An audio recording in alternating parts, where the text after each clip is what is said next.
জুলাই আগস্টে বৈষম্য বিরোধী ছাত্র আন্দোলন চলাকালে গণহত্যার অভিযোগে গ্রেপ্তার সাবেক 12 মন্ত্রী, প্রতিমন্ত্রী, সাবেক প্রধানমন্ত্রীর 2 উপদেষ্টা সহ 19 আসামিকে আন্তর্জাতিক অপরাধ ট্রাইব্যুনালে হাজির করা হয়েছে। রোববার 20 এপ্রিল সকাল 10টার পর কয়েকটি প্রিজন ভ্যানে করে তাদের একে একে ট্রাইব্যুনালে হাজির করা হয়।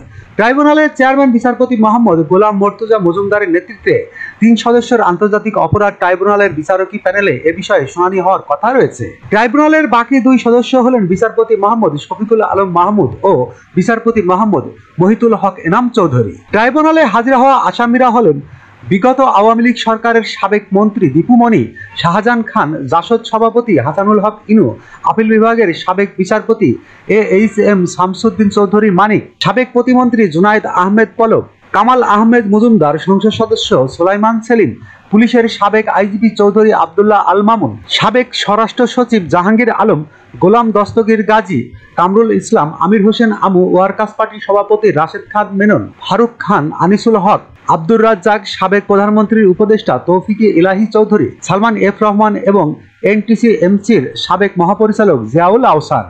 ASBD 24 সত্য প্রকাশে প্রতিশ্রুতিবদ্ধ। চ্যানেলটি সাবস্ক্রাইব করুন।